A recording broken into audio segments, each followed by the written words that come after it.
Olá, tudo bem? Aqui quem fala é o pastor Célio Garcia e eu quero te convidar a ouvir a voz de Deus.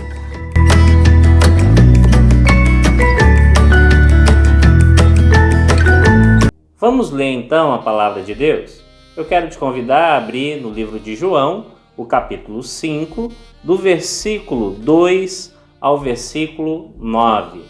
Diz assim: Ora, existe ali, junto à porta das ovelhas, um tanque, chamado em hebraico de Betesda, o qual tem 5 pavilhões. Nestes jazia uma multidão de enfermos, cegos, coxos, paralíticos, esperando que se movesse a água, porquanto um anjo descia em certo tempo, agitando-a, e o primeiro que entrava no tanque, uma vez agitada, a água sarava de qualquer doença que tivesse. Estava ali um homem enfermo, havia 38 anos.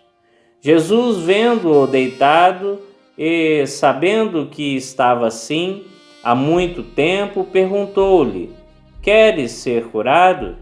Respondeu-lhe o enfermo: Senhor, não tenho ninguém que me ponha no tanque quando a água é agitada, pois enquanto eu vou, desce outro antes de mim. Então lhe disse Jesus: Levanta-te, toma o teu leito e anda. Imediatamente o homem se viu curado, e tomando o leito pôs-se a andar. E aquele dia era sábado. Amém? Que Deus abençoe a leitura da palavra, o texto bíblico, no nosso coração e na nossa mente. Que o Espírito Santo nos ilumine para que venhamos entendê-la. Eu quero pensar com você no tema o terceiro sinal.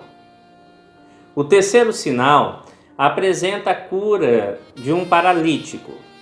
E vemos aqui um contexto onde Jesus vai em uma festa em Jerusalém, não se sabe que festa era essa, e ele passa ali na frente da porta das ovelhas, no tanque de Betesda, onde havia 5 pavilhões e ali tinha uma multidão de pessoas enfermas. Ele tem um encontro com um homem que estava lá há 38 anos, um paralítico. E nesse diálogo com o homem, ele pergunta se esse homem quer ser curado. Esse homem, antes de ouvir a voz de Deus, antes de ouvir a voz de Jesus, ele apresenta então as suas necessidades. Ele fala que está lá e que não tem ninguém para levá-lo dentro do tanque, porque havia uma tradição que quando o anjo mexesse nas águas daquele tanque, o primeiro que entrasse era curado. Jesus então, olhando para a situação daquele homem, diz para ele levantar, pegar o leito e andar. E assim, esse homem foi curado. O que aprendemos com esse texto? Em primeiro lugar, nós aprendemos que buscamos a salvação em lugares e coisas. Esse homem, ele estava ali há 38 anos. Ele estava nesse tanque de Betesda há 38 anos buscando a sua cura, a sua salvação. Quando ele deveria buscar não em um lugar, mas em uma pessoa. Quando ele não deveria buscar segundo as tradições humanas, mas buscar a Deus em primeiro lugar. Tanque de Betesda significa casa de misericórdia, casa de graça. Essa era a tradição, mas mal sabia esse homem que, na verdade, esse nome significava aquilo que ia acontecer 38 anos depois da busca em sua vida. Porque que era um simples tanque se tornou então lugar de graça e misericórdia de Deus. Acreditamos então nas tradições humanas quando deveríamos acreditar e buscar a Deus. Somos envolvidos pela maioria. Quando a maioria faz, tudo se torna normal, e ali tinha uma multidão de enfermos buscando a sua cura. Quando na verdade não importa o que a maioria faz, importa é o que fazemos da forma correta, que é buscar a Deus em primeiro lugar. Em segundo, aprendemos que buscamos a salvação em homens, quando devemos buscar em Deus. O versículo 5 ao versículo 7 diz isso. Estava ali um homem enfermo, havia 38 anos. Jesus, vendo deitado, sabendo que estava assim há muito tempo, perguntou-lhe: queres ser curado? E esse homem respondeu: Senhor, não tenho ninguém que me ponha dentro do tanque. Ele contava com homens, ele contava com pessoas, ele contava com aqueles que poderiam falhar com ele. E esqueceu de buscar um único que nunca falha, um único que está conosco o tempo todo, um único que nos coloca em primeiro lugar, um único que quer nos salvar, quer cuidar de nós. Em terceiro, aprendemos que basta uma palavra de nosso Deus para que a vida seja transformada. O versículo 8 fala: então disse Jesus, levanta-te, toma o teu leito e anda. Em uma mensagem anterior que você pode ver no canal, O Poder da Palavra, nós vemos que basta uma palavra do nosso Deus para que tudo se crie, para que tudo seja transformado. E aqui, mais uma vez, bastou uma palavra de Jesus para que esse homem fosse curado. Mas observe, em todo milagre na Bíblia, sempre há necessidade de uma ação humana. No primeiro sinal, nós vimos os homens, os serviçais obedecendo a Jesus, colocando a água na talha. No segundo milagre, nós vimos aquele centurião obedecendo a Jesus e indo para casa, porque Jesus disse que o seu filho já estava curado. Mesmo que seja uma ação de fé, há necessidade de uma ação humana. E aqui vemos o Senhor Jesus falando para ele: pegue o seu leito e ande. E aquele homem, crendo na palavra de Deus, na palavra de Jesus, se levantou. Meu amado, talvez nesses dias de pandemia você está ouvindo os homens falando tantas coisas. Você está ouvindo a televisão dizendo tantas coisas. A sua mente já foi envenenada por tantas informações ruins, quando na verdade você deveria buscar em Deus a sua salvação, a sua cura, a transformação das circunstâncias da sua vida e da sua família. Busque em Deus. Esse homem, ele ficou 38 anos nesse lugar, buscando a sua cura. Quando ele teve um único encontro com Deus, foi o suficiente para a transformação da sua vida. Talvez, se ele tivesse buscado Deus desde o primeiro minuto, ele já tinha sua vida transformada, ele já tinha tido a sua cura presente, ele já tinha a vida da sua família mudada, porque ele já estaria dentro da sua família glorificando a Deus. Mas esse texto não para por aí. Ele nos mostra ainda algumas questões importantes para as nossas vidas. A primeira questão, já caminhando para a nossa conclusão, é que às vezes as pessoas dão mais valor à lei dos homens do que à lei de Deus. O versículo 9 apresenta que era um dia de sábado. Interessante que no versículo 9 nós vemos a preocupação com o sábado. E os escribas tinham escrito então 39 trabalhos que eram proibidos no sábado.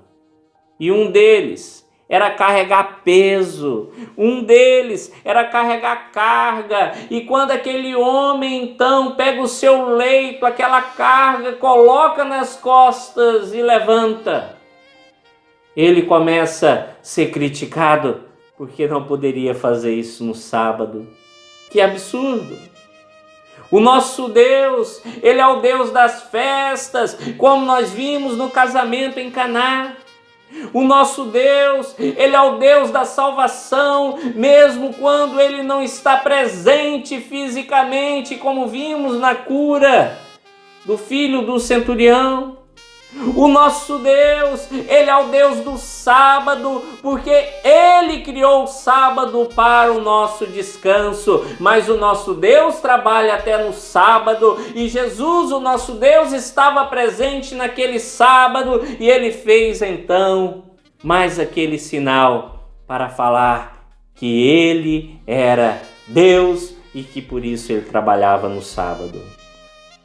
A partir dali, começou-se a perseguição oficial a Jesus, porque Ele estava curando, porque Ele estava transformando a vida de um homem. Mas o versículo 14 mostra que esse homem foi lá no templo agradecer a Deus pela cura. Porém, quando ele encontrou a Jesus no versículo 15, nós vemos que ele abandonou Jesus e falou para os judeus quem tinha ordenado que ele levantasse e carregasse aquela carga. E quando ele teria essa oportunidade de caminhar com Jesus, de aprender mais com Jesus, de viver ao lado do Mestre Jesus, de agradecer a todos os dias ao Salvador Jesus, ele abandonou a Jesus. Isso mostra a atitude de muitos que são abençoados por Jesus, são salvos por Jesus, são curados por Jesus, têm a sua vida transformada por Jesus e abandona Jesus. Eu sei que não é o seu caso. Eu sei que você terá a sua cura, a sua transformação. Eu sei que você terá a sua vida transformada, salva por Jesus, e você não vai abandonar Jesus, independente da circunstância.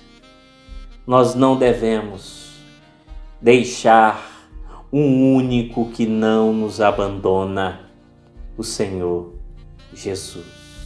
Para encerrar, eu quero orar por você.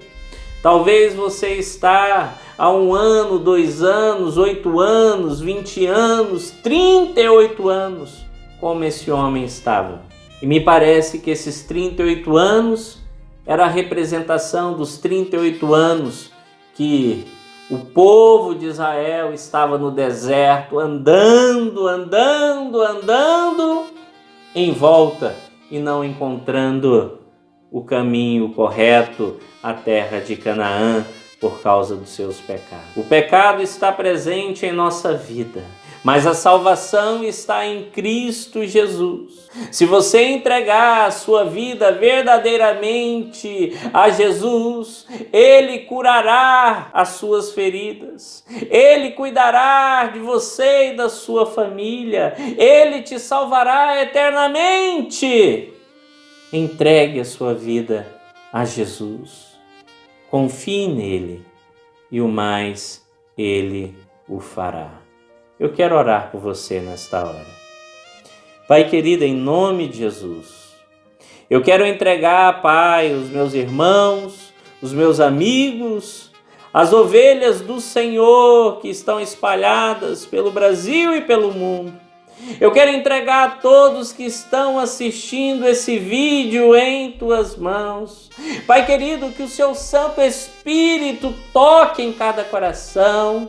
E Pai, que o Senhor faça morada, que eles possam aceitar o Senhor como único Senhor e Salvador.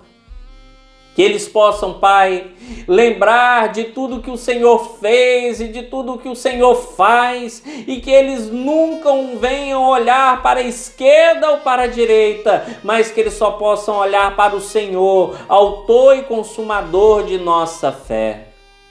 Pai querido, em nome de Jesus, não permita que ninguém se perca. Muitos indo no templo para te agradecer, mas em seguida abandonando o Senhor Jesus. Agora, Pai, estamos nos nossos lares e nós não queremos abandonar o Senhor Jesus, porque reconhecemos quem Ele é e quem somos. A nossa dependência do Senhor Jesus. Pai querido, eu te entrego cada família representada que está assistindo esse vídeo. Abençoe, cure e transforme, mas principalmente salve eternamente. Esta é a nossa oração, no nome santo e precioso de Jesus. Amém. Graças a Deus. Que Deus te abençoe abundantemente e um forte abraço. Olá, que você possa estar se inscrevendo no canal, que você possa estar compartilhando esse vídeo. Se você gostou, dê o like, deixe seu comentário aí abaixo para que possamos entender como que Deus está falando contigo. Que Deus te abençoe abundantemente.